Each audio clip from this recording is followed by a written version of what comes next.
Bem, irmãos, o texto de Hebreus é um texto muito conhecido, principalmente pelo capítulo 11, que fala da fé, fala do que Deus agrada e a fé, fala dos heróis da fé. Eu quero dizer para você que Hebreus 11, assim como Romanos, são muito importantes para a fé cristã. São muito para a fé, a nossa fé. E nesse tempo que nós estamos vivendo de tantas incertezas, mais do que nunca, é necessário que nós venhamos a viver pela fé. Vamos fazer uma relembrança para o povo lá da PIB do Grão-Pará. E eu disse isso pela manhã também. A fé, o justo vive pela fé. A vitória que vence o mundo é a fé. Hebreus 11:6 diz que a fé agrada a Deus. 11:1 diz que a fé é a posse antecipada das coisas que nós vemos, mas é a demonstração do que nós cremos. E a fé vem por ouvir a palavra de Deus. Você entendeu muito bem isso? Vamos lá. A vitória que vence o mundo, a fé. Quem vive pela fé? O justo. O justo vive pela fé. A fé agrada a Deus, diz Hebreus 11:6. A fé é a posse antecipada daquilo que nós não vemos, mas é a demonstração do que cremos. E a fé vem por ouvir e ouvir o quê? A palavra de Deus. Então, o capítulo 10, ou todo o livro de Romanos, ou melhor, de Hebreus, vai nos dar, e Romanos também, mas aqui no caso, Hebreus, vai nos dar a sensação que aí é importante vivermos pela fé. Vivermos por, como diz Abacuque, emuná, de uma certeza na incerteza. Um homem chamado Karl Barth, grande pensador, ele dizia que a fé você está sobre uma prancha invisível e fosse andar por ondas, ou estar sobre as ondas, e sobre uma prancha invisível. E por que eu digo isso? Porque a fé é algo que nós não vemos, mas cremos e entendemos que o nosso Deus, ele, por sua fidelidade, ele obra em nós. Isso por quê, pastor? Primeiro, porque Deus é fiel. Deus é fiel. Olha o que o versículo de 9 até o 23 vai dizer de Hebreus 10. Diz assim: tendo, pois, irmãos, ousadia para entrar no santuário pelo sangue de Jesus. Já ouviu essa canção? Pelo sangue de Jesus, tu vais vencer. No sangue de Jesus. É o poder, como diz Álvaro Tito nessa canção. Tendo, pois, irmãos, ousadia entrar no santuário pelo sangue de Jesus, pelo novo e vivo caminho que ele nos consagrou, pelo véu, isto é, pela sua carne, e tendo um grande sacerdote sobre a casa de Deus, cheguemos-nos com verdadeiro coração. A gente entende no versículo 19 e até o 23 que Deus é fiel. Cheguemos-nos com verdadeiro coração, inteireza de certeza de fé, tendo o coração purificado da má consciência e o corpo lavado com água limpa. Retenhamos firmes a confissão da nossa esperança, porque fiel é o que prometeu. Irmãos, o nosso Deus é fiel. O nosso Deus é fiel. Lamentações capítulo 3 narra o que Jeremias estava passando, as dificuldades, mas ele lembra e traz à memória que poderia dar esperança, que a fidelidade do Senhor e as misericórdias do Senhor são novas a cada manhã. Eu quero dizer para você que, independente da situação, será necessário botar fé e criar. Porque, em primeiro lugar, Deus é fiel. Deus é fiel. Você já deve ter ouvido falar da história dos juízes. Os juízes apareceram para serem uma representação de Deus, para levar o seu povo à liberdade. À liberdade. E é interessante nós falarmos sobre eles. Talvez você tenha ouvido falar muito sobre Sansão. Sansão venceu muitas batalhas. Mas a maior vitória que ele teve foi quando ele estava cego, estava fisicamente preso, mas espiritualmente ele estava livre. E pôde assim ele vencer muito mais inimigos do que quando ele estava livre, liberto. Eu quero abrir lá em Juízes, capítulo de número 6 e 7, onde fala de Gideão, e onde fala como Gideão vence com 300 homens os midianitas. Uma história maravilhosa, porque ele tinha muitas pessoas, muitos soldados, mas Deus não queria usar esse juiz com muitos soldados, com milhares de soldados. Deus queria usar esse homem e com poucos soldados operar o milagre que só o Deus que é fiel faz na vida daqueles que esperam nele. É por isso que o versículo de 9 ao 23 fala para eu e você termos ousadia, entrarmos no Santo do Santo, não por nossa força, não por nossa intelectualidade, não por nossa condição humana, mas por conta do sangue do Cordeiro, do sangue de Jesus, que consagrou e nos restabeleceu a uma intimidade com Deus. Pela manhã eu dizia que o pecado nos afasta, o pecado é um abismo, o pecado nos tira a oportunidade de estarmos com Deus e termos intimidades com Ele. Mas o Senhor Jesus, Ele veio para nos dar a possibilidade de termos harmonia, termos intimidade, termos comunhão com o nosso Pai. E ainda, como dizia o pastor Sorém, da PIB do Rio de Janeiro, ainda que sejamos pecadeiros, você pode ver no outro vídeo nosso que eu explico sobre pecador e pecadeiros, ainda que sejamos pecadeiros, ou seja, erramos ainda, o nosso Deus, na pessoa do seu Filho, nos faz alvo mais que a neve. Então, ponha o pé e crie. Por quê? Porque o nosso Deus é fiel. O nosso Deus é fiel. Certa vez, Silvio Santos, o Abravanel do SBT, ele disse uma coisa muito interessante ao ser perguntado sobre a riqueza dele, sobre o que ele acha de Deus e como ele vive a vida dele. E ele disse um negócio, ele disse 3 coisas importantes. A primeira delas, ele disse que quando você está na razão, você prevalece.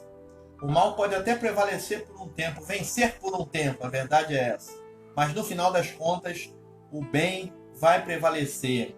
Você pode até perder algumas guerras, mas a batalha, no geral, é do Senhor. Ou seja, a vitória cabal é do Senhor. E a gente cresce com as lutas, com as momentâneas derrotas, mas no final das contas, o nosso Deus nos garante vitória. Então, Silvio Santos, eu acho que está no YouTube até essa entrevista dele, ele fala que se você estiver na razão, não importa, no final vai dar certo. No final vai dar certo. Que o mal pode até prevalecer em alguns momentos, mas no final das contas, o bem vence o mal. Nós precisamos entender que o nosso Deus é fiel, que Ele está conosco, como diz o salmista, quando muitos confiam em cavalos e em cavaleiros, nós fazemos menção do nome do Senhor. O Deus que promete, Ele cumpre, apesar de quem somos nós. O Deus que promete, Ele cumpre, apesar de quem somos nós. O nosso Deus nos amou primeiro, e Ele entregou o seu Filho por nós, como Ele não nos daria as outras coisas. Mas Ele deseja que eu e você andemos nesse tempo de incertezas, no tempo que nós estamos vivendo de tantas incertezas, economicamente falando, profissionalmente falando, em questões no que tange alimentação, pagamentos de contas, e como o país vai, e politicamente também, nós precisamos esperar em Deus e colocar o pé, botar o pé e criar, porque Deus nos dará estratégias. Segundo lugar, não é bom estar sozinho. Olha que versículo de 24 a 25 e 25 vão dizer: e consideremos-nos uns aos outros, para nos estimularmos ao amor e às boas obras, não deixando a nossa congregação como é de costume de alguns, antes admoestando-nos uns aos outros, e tanto mais quando vedes que se vai aproximando aquele dia. Bem, agora fala alguma coisa muito forte aqui, que eu vou te explicar devagar. Guarda esse versículo 25, por favor. Versículo 24 fala assim: consideremos-nos uns aos outros, para nos estimularmos ao amor e às boas obras. Em primeiro lugar, ninguém chega a nenhum lugar sozinho. Eu falei isso pela manhã. Nós precisamos de ajuda. Ninguém sai de um buraco sozinho. Nós precisamos de ajuda. Ninguém vence sozinho. Nós precisamos de ajuda. E na igreja, muito mais. O versículo 25 diz, considere um ou outro aí. Fiquem firmes e considerem uns aos outros, para cada um estimular. É função da igreja nós estimularmos mutuamente, de ajudarmos uns aos outros, de estimularmos, de darmos força, de chorarmos com os que choram, de nos alegrarmos com os que se alegram, de darmos o braço, estender a mão, estender o braço, ajudar. Precisamos nos considerar assim. Eu disse pela manhã que Deus faz Eva e diz: não é bom que o homem esteja só. Não é bom que ninguém fique só. Você não foi criado para estar sozinho. E o texto fala que não é bom estar sozinho. Esse negócio de estar sozinho não é bom. E nós precisamos, por sermos como o próprio Deus nos criou, fomos feitos imagem e semelhança dele. Ele é um Deus relacional, ele é um Deus pessoal. Ele deseja que eu e você nos relacionemos de uma forma que venhamos a estimular uns aos outros. Isso é tão bom, ver a vitória do irmão, porque a vitória do irmão é a minha vitória. E se ele teve uma derrota, a derrota dele é a minha derrota também. Então eu preciso entender que a vitória, as lutas e tudo que o meu próximo, o meu irmão, o membro da igreja, o meu familiar passa, é importante para mim. Eu preciso estimulá-lo. Eu preciso considerar isso como algo importante. Como diz o versículo 24. No amor e nas boas obras. Não está dizendo na falsidade e nas más obras. Está dizendo no amor. Por que o amor? Esse é o amor de Deus, que lá em 1 Coríntios 13 fala.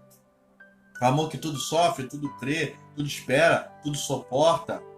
O amor que faz de estarmos juntos, ainda que sejamos diferentes, temos algo em comum. É o sangue de Jesus que está em nós. Então, não é bom estar sozinho. Ninguém chega a nenhum lugar sozinho. Em terceiro lugar, saiba que é necessário temer, tremer, obedecer e ser de Deus. É necessário tremer, temer, obedecer e ser de Deus. Certa vez lá na igreja eu contei uma história de um traficante fugindo da polícia lá no Jacarezinho. E ele fugindo da polícia, ele não sabia o que fazer. Se você que está acostumado a ir para o Jacarezinho, passar pelo Jacarezinho, do lado esquerdo tem a Assembleia de Deus. Quem está indo para o buraco do Lacerda, ao lado esquerdo tem a Assembleia de Deus. E aquele traficante fugindo da polícia só teve uma coisa a fazer: entrar na igreja. Entrar na igreja, Assembleia de Deus. E ele entrou naquela igreja, Assembleia de Deus. E é interessante que quando ele entrou naquela igreja, o pastor tinha liberado uma palavra, assembleando é muito jogo, e disse para cada irmão dizer para o outro: você é de Deus, você é de Deus, você é de Deus. Diga para o teu irmão: você é de Deus. Diga para o seu irmão: você é de Deus. E ele não entendeu nada, todo mundo igual doido: você é de Deus, você é de Deus, você é de Deus. E o tiro comendo lá fora, e ele correu, entrou, e na Assembleia de Deus, lá na frente, no altar, fica todos os líderes, né? Pastores, diáconos, assim por diante. Evangelistas. E ele foi lá para cima. Ele não quis nem saber, ele foi lá para cima. E todo mundo falando: você é de Deus, você é de Deus. De repente o pastor olha para ele e fala: você é de Deus. O outro irmão fala: você é de Deus. O outro diácono fala: você é de Deus. Ou seja, ficou uma pipoca explodindo. você é de Deus, você é de Deus. Ele, num determinado momento, ele acreditou naquilo. Ele falou, eu sou de Deus, é verdade, eu sou de Deus. E aí ele começou a tirar uma pistola, bota no chão, outra pistola põe no chão, outro 38 põe no chão. E o pastor começou a andar para trás falando, você é de Deus, você é de Deus. Nossa, você é de Deus mesmo. Esse traficante convertido ao Evangelho depois nos contou essa história lá na antiga Madrugada do Carinho, e um culto de 3 horas que nós fazíamos em preparação para irmos na madrugada para as ruas de todo o Rio de Janeiro, praticamente do centro do Rio de Janeiro e bairros adjacentes ao centro do Rio de Janeiro, como Tijuca, como Central do Brasil e Rocinha e Zona Sul ali, Aterro do Flamengo. Nós tínhamos esse culto e ele conta essa experiência dele. Na época ele estava até internado numa casa de homens para recuperação de dependentes químicos, chamada Bom Samaritano, ali, eu não me engano, ali perto de Comari, próximo do Recreio, se eu não estou enganado. Então, essa história marcou muito a minha vida. Quando eu vi aquele senhor, um traficante, agora regenerado, que acreditou, que as pessoas disseram para ele que ele é de Deus. Nós precisamos entender que é necessário temer, tremer e sermos verdadeiramente de Deus. Sermos verdadeiramente de Deus. Sabe por quê, irmãos? O versículo 31 desse mesmo capítulo fala que horrenda coisa é cair nas mãos do Deus vivo. Tem muita gente com medo do coronavírus, com medo do assaltante, com medo de ir para a igreja por isso, por aquilo outro. Não, nesse momento a gente tem que ficar em quarentena mesmo, estou dizendo isso. Mas tem muita gente que está super assustada ao ponto de perder as estribeiras até, meu Deus, eu vou morrer. Calma, gente. Muita calma. A gente tem que tremer e temer. É o nosso Deus. Que é muito pior que qualquer um que pode nos matar. Doença, assaltante, bandido. É o nosso Deus que, se nós não estivermos diante dele, como é o desejo dele, crendo em Jesus, vivendo a santificação, buscando estar próximo dele, no julgamento, ele é o único que pode nos lançar no inferno. Eu falo isso porque esses dias eu pensava sobre o julgamento de Deus. E muita gente fala muita coisa. E eu aprendi algumas coisas e devo pregar logo sobre isso. Porque nós, seres humanos, não podemos julgar ninguém. Por isso que Jesus fala que, à medida que formos julgar alguém, julguemos alguém, seremos julgados. Porque o nosso julgamento já está comprometido. O pecado nos compromete.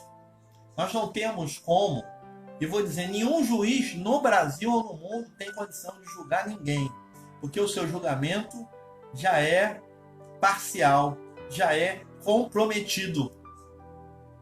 Mas o justo juiz, ele não tem comprometimento com nada desse mundo. Ele é santo, ele é separado. E aí ele julgará cada ser humano por suas obras, por suas decisões e por ter ou não ter o sangue do Cordeiro. E eu creio, tenho certeza que será um julgamento justo para todo mundo. Porque nós não fazemos justiça do modo de Deus. Por isso é importante que nós tenhamos o temor, o tremor e sejamos obedientes a Deus. Porque se não fizermos assim, iremos viver no sacrifício. Precisamos lembrar dos servos do passado e trazer à memória homens, mulheres que viveram e venceram. É por isso que Romanos 8 nos traz a ideia que nós somos mais do que vencedores, versículo 31, e Hebreus capítulo 10 nos fala da importante certeza que precisamos ter de trazer à memória os homens e mulheres que no passado venceram, ainda que não tivessem alcançado a promessa. Que promessa é essa? A vinda do Messias, o nosso Senhor Jesus. O versículo 32 e 35 de Hebreus vai falar o seguinte: lembrai-vos, porém, dos dias passados, em que depois de serdes iluminados, suportaste grande combate de aflições. Em parte foste feitos espetáculo como vitupérios e tribulações, em parte foste participantes com os que assim foram tratados. Porque também vos compadeceste dos que estavam nas prisões, e com gozo permitistes a expoliação dos vossos bens, sabendo que em vós mesmos tendes no céu uma possessão melhor e permanente. O texto tem a nos dizer que homens perderam tudo desse mundo para ganharem o tudo da vida vindoura, da vida atemporal, da vida eterna. Ou seja, eles disseram com a sua demonstração que o que tem nesse mundo é nada diante do que Deus tem preparado para aqueles que permanecem fiel a Ele. Lembra do que eu falei em Lamentações 3, de 1 a 24? Quando Jeremias passa aquela toda dificuldade, você pode buscar no Google a história do profeta Jeremias, que era contemporâneo tanto de Daniel, quanto Ezequiel, quanto Abacuque. E ele, estando ali num buraco, mesmo assim, perdendo aparentemente para os outros, ele vive a prioridade, que é fazer, que é cumprir, que é ouvir, que é viver a vontade de Deus. Eu quero dizer para você que é importantíssimo para nós tremer, temer, obedecer e ser de Deus. Porque fazendo assim nós conseguiremos, depois de passar essa fase, vamos sair de nossos lares mais fortes, vamos florescer e colocar pé e vamos criar.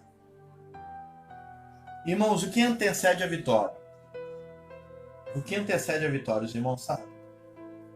Os irmãos sabem o que antecede a vitória? Os irmãos sabem o que antecede a vitória do crente de Jesus? Quem pode dizer o que antecede a vitória do cristão?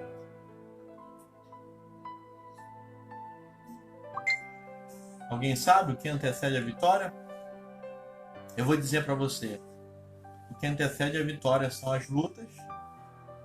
O que antecede a vitória é a nossa entrega. O que antecede a vitória é a paciência. O que antecede a vitória é a nossa fé em Deus.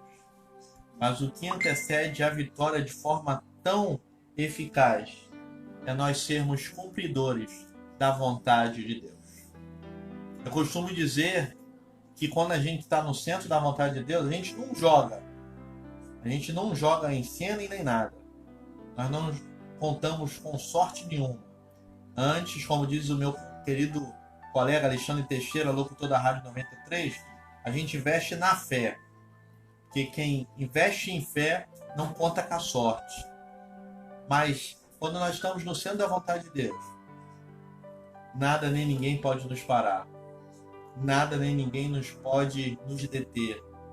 Porque nesse momento a gente vive com muita entrega, com muita paciência, com muita esperança, cumprindo a vontade de Deus. Vocês lembram de Caleb? De José? Do povo que esperou entrar na terra prometida? Quantas batalhas? De Davi?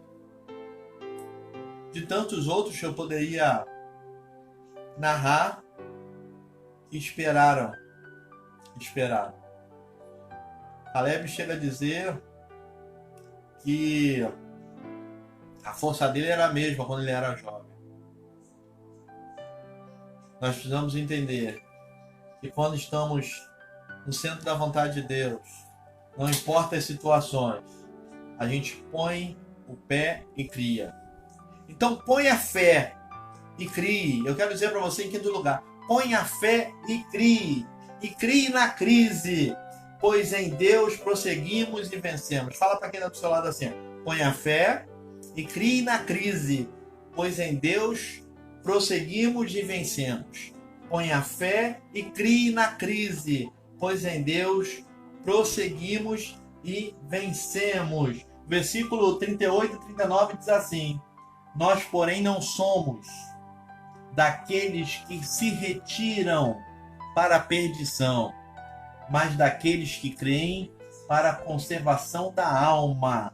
E o 38, que dá o nome dessa temática de hoje, dessa live, diz: mas o justo viverá da fé, e se ele recuar, a minha alma não tem prazer nele. A resposta é: nós, porém, não somos daqueles que retiram, que recuam para a perdição, mas somos aqueles que creem para a conservação da alma. Nós não voltamos atrás, nós não recuamos, nós continuamos a avançar,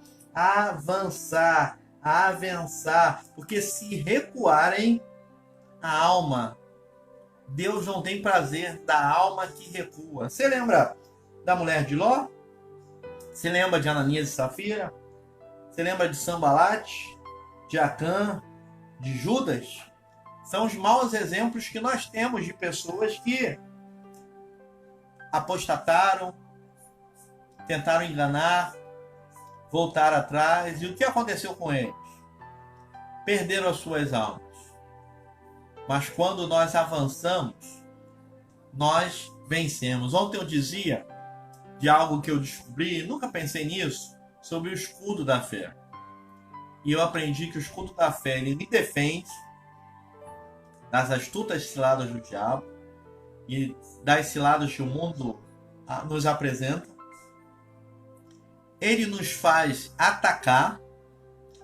Não é assim que o Capitão América faz? Ele ataca com o escudo. E ele nos faz avançar. Assim os exércitos, quando nós estudamos a história dos exércitos, dos maiores reinos, os maiores exércitos, a gente vê que esses exércitos, eles avançavam usando o seu escudo.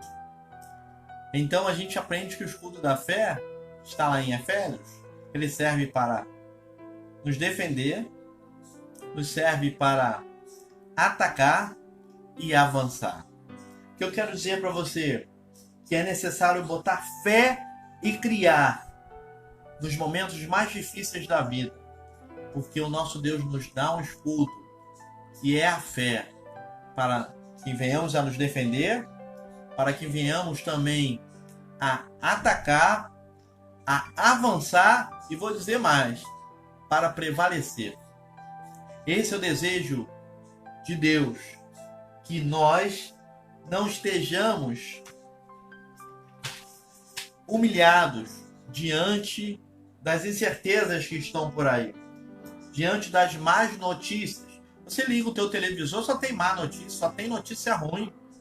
Você não vê notícia boa. É só que a bolsa vai quebrar, que o dólar vai triplicar, que os empregos vão aumentar o desemprego, que vai faltar comida na mesa, a coisa não vai andar, que muita gente vai morrer, que o coronavírus é isso, que a saúde está assim, que o presidente não presta, que o governador não presta, que vai ter, as pessoas vão entrar nos mercados e vão saquear, que o povo vai fazer isso, que isso, que aquilo. Gente, é só notícia ruim, meu Deus. Mas em meio a tudo isso, nós vamos botar fé e criar. Nós vamos nos posicionar com fé.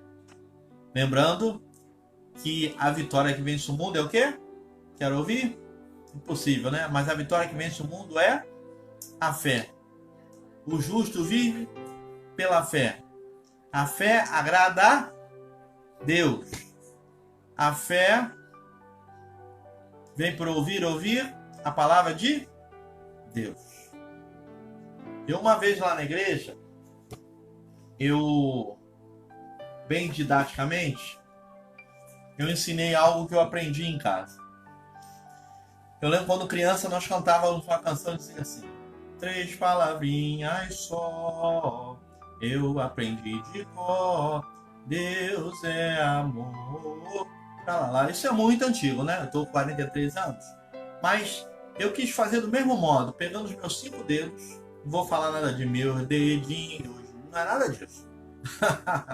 Mas eu quero te ensinar uma coisa, que eu já compartilhei lá na igreja. O nosso Deus é o Deus do nada. O nosso Deus é o Deus do nada. Do nada. O nosso Deus é o Deus do que não existe. Mas, pastor, o nada e o que não existe é a mesma coisa. Não, não é. 1 menos 1 é igual a 0, nada. Você vê o zero, não vê? Beleza. Deus é o Deus do nada. Deus é o Deus do que não existe. Quando ele fala o que não existe, é inimaginável. Nem olhos viram, nem o coração humano pôde imaginar. É o que Deus tem preparado para aqueles que esperam nele. Então Deus é o Deus do nada, Deus é o Deus do nada, Deus é o Deus do que não existe e chama como se já fossem por amar você. Então Deus é o Deus do nada, Deus é o Deus do que não existe. Deus é o Deus do pouco. Deus é o Deus do pouco. Deus é o Deus do muito. Deus é o Deus do muito. E o nosso Deus é o Deus do impossível. Ele é o Deus do nada, do que não existe, do pouco, do muito e do impossível. O nosso Deus é o Deus de todas as coisas. Ele age quando nada temos, ele faz quando nada existe, ou quando é inimaginável, e ele traz.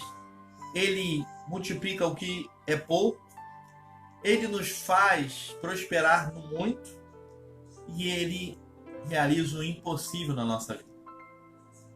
Esse mesmo Deus é o Deus dos vales, do deserto e dos montes. Ele é o Deus de todos os momentos, de todos os tempos. Ele está acima de tudo. Ele está acima de todos. Ele tem controle de todas as coisas. Ele deseja que nesse momento de preocupação, de incerteza, você possa botar fé e criar. Nós logo, logo estaremos saindo de nossos lares, voltando para os nossos serviços, nossa vida profissional, igreja, amigos, abraçar. Eu coloquei até uns vídeos engraçados no meu Facebook de pessoas, pastores, quando a quarentena acabar. E ao voltarmos, nós voltaremos mais fortes, certos, que precisamos botar fé e criarmos para a glória do Senhor, para a glória de Deus. Eu lembro de uma história de um homem que ele conhecia tudo sobre camelos. Tudo sobre camelos. Ele sabia quanto camelo devia beber água, tanto de água, para andar tantos, para se locomover tantos quilômetros por hora. Mas ele nunca tinha subido no camelo, então providenciaram isso para ele. Ele foi para o Oriente, para a Arábia, não sei aonde, e ele chegando lá, o guia que tinha os camelos falou assim: rapaz, você precisa dizer ufa, e o camelo abaixa. Você sobe no camelo e diz 2 ufa, o camelo levanta. Você diz 3 ufa, o camelo vai andar, vai partir. Ele ufa, pum, ufa, ufa, subiu. Ufa, ufa, ufa, o camelo foi. Ele não perguntou a palavra para parar o camelo, e ele foi. O camelo está indo, e ufa, e ufa, e ufa, e ufa, até o momento que ele vê que está se aproximando um precipício. E ele ia cair, ele ia morrer. Eu sei que nessas horas bate um desespero quando a gente sabe que vai morrer, que a gente pede perdão por tudo, a gente quer ser diferente, a gente quer fazer tudo que não fez a vida toda. E foi isso que ele fez. E ele fez uma oração ali. Eu sei que no final ele disse amém. E na risca, na marca do pênalti, o camelo para certinho. Quando ele disse amém, o camelo parou. O guia veio disparado no outro camelo, chegou perto dele. Rapaz, tu não esperou para eu dizer a palavra para você que para o camelo? Como que é esse negócio? Você nem esperou? Falou ufa, ufa, ufa, ufa, ufa, ufa e foi embora. E ele falou assim: rapaz, eu nem sei o que eu pensei. Era tanta vontade que eu tinha, eu só conhecia o camelo pelos estudos, eu queria tanto andar nesse bicho, que eu nem pensei em nada e vim desembestado. Mas chegando aqui, eu via que eu ia morrer, ia cair nesse precipício. E o que eu fiz foi pedir perdão a Deus por meus pecados, falar que eu ia mudar, que não sei o que sei que lá. E eu falei amém. E esse camelo parou aqui e ele, essa é a palavra, amém, amém, essa é a palavra. E aí os dois estavam de frente para o precipício. Falou assim, dessa vez nós nos livramos por pouco. Ufa, caiu os dois no precipício e morreram.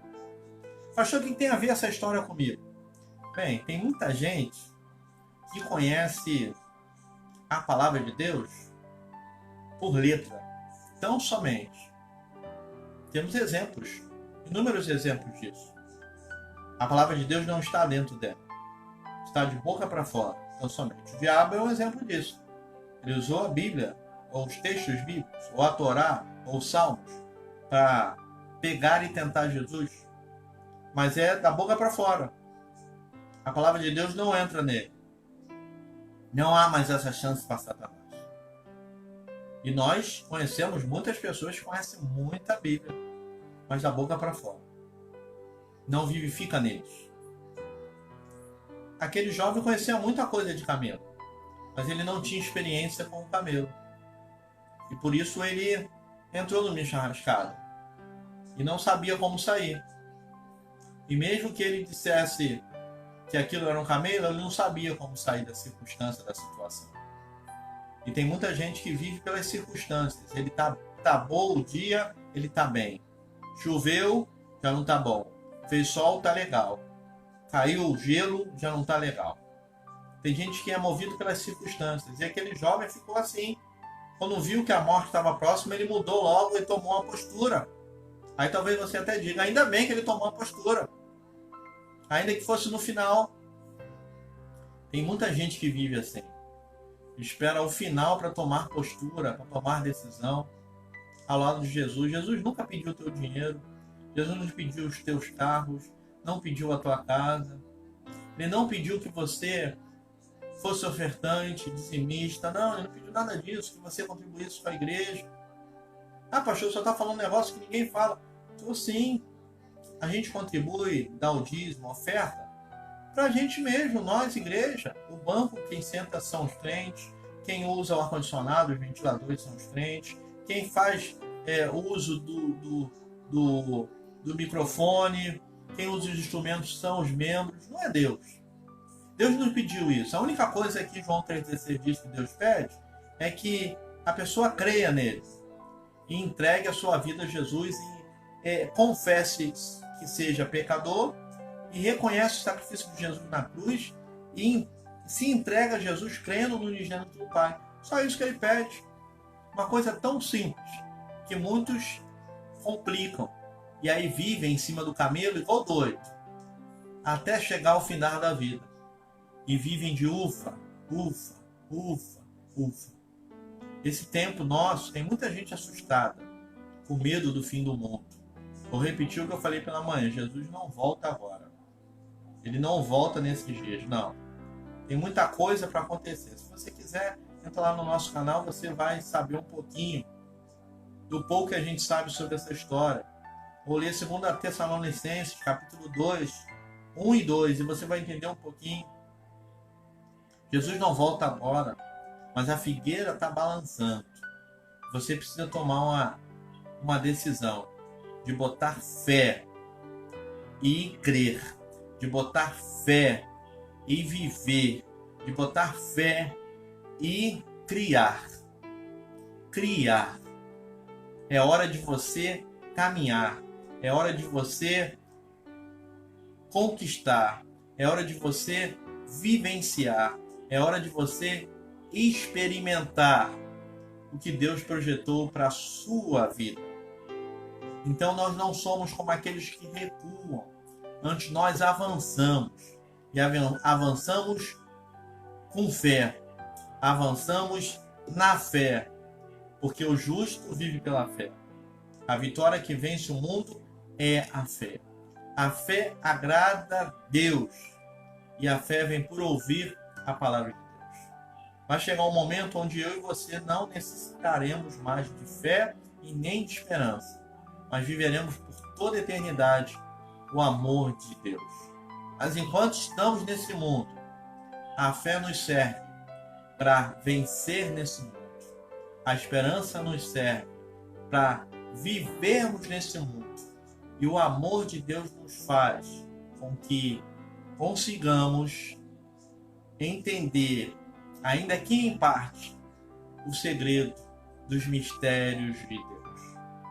Ontem eu falei sobre Daniel. E Daniel tem uma visão muito forte quando lhe é revelado que a oração dele ainda não tinha chegado por conta de uma intromissão, por conta de uma guerra espiritual. Mas ele escuta algo maravilhoso que qualquer um de nós gostaria de ouvir Deus falar. Você é muito amado. Você é muito amado. Mas lá em João 3,16 o Senhor nos diz que Ele amou o mundo de tal maneira, Ele amou você, Ele me amou. Ou seja, Ele disse para mim e para você que Ele nos ama. Ele nos ama. Ele te ama. Ele não poupou o Filho dele por você, porque Ele te ama. O nosso Deus, Ele é bom. Ele é bom em todo o tempo. E hoje é o tempo de você botar fé e criar para a glória do Senhor Jesus. Amém e amém. Bem, eu espero que essa palavra tenha abençoado a sua vida. Eu espero que essa palavra de alguma forma traga ânimo para você. Eu espero que essa palavra traga some na sua vida e venha aumentar a tua capacidade de prosseguir com fé. Tem uma canção que eu gosto muito e canto muito na igreja que fala: cada vez que a minha fé, eu preciso romper o sobrenatural e eu preciso continuar. Eu preciso romper em fé. E é uma fé que todos têm, que é muito natural. Deus nos deu essa capacidade de crermos. Essa porta vai se abrir quando eu botar a mão na maçaneta. Essa comida ficará pronta quando eu fizer todos os ingredientes, mas é uma fé que só vem de Deus. E é uma fé sobrenatural. E Deus nessa noite quer somar, quer aumentar, quer acrescer, quer que você experimente algo mais. Que só acontece quando Ele estende a mão sobre a sua vida. Mas Ele só faz isso se você assim desejar. Essa palavra, ela tocou muito meu coração, porque eu estava bem preocupado alguns dias atrás com a situação do nosso país, com a situação dos irmãos de nossa igreja, a saúde dos irmãos de nossa igreja, com a situação do nosso município de Nova Iguaçu. E Deus, em meio à busca em oração, Deus não respondia. Eu pude entender que é o tempo de orar, é o tempo de buscar, é o tempo de se jogar diante do Senhor com as ferramentas que Ele nos deu. Oração, leitura da palavra, para que no tempo certo comecemos a agir, porque maravilhas hão de acontecer. O que antecede as bênçãos e as vitórias são as lutas, são as dificuldades. E eu creio que muitas vitórias vão acontecer quando essa quarentena acabar. Eu espero que essa palavra tenha abençoado a sua vida e possivelmente ela vai estar no nosso canal, ela vai estar no nosso canal do YouTube. Quero agradecer os irmãos que entraram no canal do YouTube e se inscreveram. Há 4 dias atrás, se eu não me engano, estávamos com 338 e hoje batemos 380. Precisamos de 4.000, mas eu espero até fim do mês chegarmos aos 400. Faltam 20 para 400. Eu espero que ainda essa semana eu consiga, não sei como, mas até ontem o Filermino, que faz aniversário até hoje, parabéns por sua vida. Pastor André Cabral também, que faz aniversário hoje, Deus abençoe. Pastor Reverendo Antônio Carlos e Marinês também, que fazem aniversário de ministério pastoral também, 24 anos, se eu não estou enganado também. Deus abençoe a vida dos pastores abençoados. Nós falávamos que ainda que seja impossível, nosso Deus pode fazer todas as coisas. Então, quem sabe a gente chega a antes de Jesus voltar, esse número de inscritos são 4.000. Então, se você puder compartilhar esse vídeo, se você puder compartilhar o nosso canal, vou deixar um link embaixo aí do nosso canal no YouTube. Que você tenha uma ótima noite. Eu devo colocar no meu Face aí na página, na minha rede aí, outros endereços para que você assista outros cultos, outras lives, para que você não perca o domingo, seja um domingo abençoado demais na sua vida. Deus abençoe a sua vida, fique na paz do Senhor e que tenha uma ótima semana que iniciara pela manhã desse domingo. Em nome do Senhor Jesus. Amém e amém.